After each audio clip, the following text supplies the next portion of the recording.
7 muaj pasi SPAK mbylli dosjen, gjykata e posaçme mori vendimin për të kaluar për gjykim çështjen e njohur si çezdia dhe lobingu, me të pandehur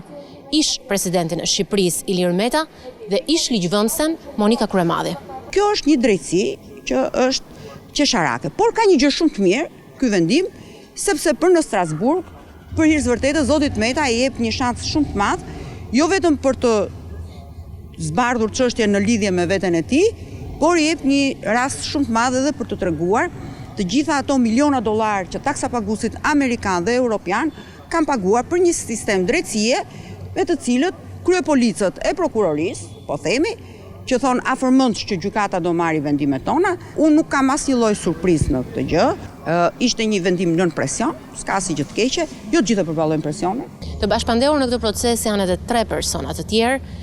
Ema Çoku, Piro Xhixho dhe ëma e Monika Kryemadhit, Fatime Kryemadhi. Këta të fundit në këtë seancë kërkuan gjykim të shkurtuar, ndërkaq avokati i Ilir Metës, Kujtim Cakrani, i revoltuar u shpreh se ka mangësi të shumta hetimore pasi prokuroria e posaçme sipas tij nuk ka marrë dëshmitë e të gjithë personave që janë të përfshirë në këtë çështje. Edhe vetë ish presidenti në një status në Facebook është i të njëjtit qëndrim, duke shtuar se e ka pritur me padurim kalimin e dosjes për gjykim për të provuar se akuzat e korrupsionit, pastrimit të parave dhe mos deklarimit të ardhurave nuk janë të vërteta.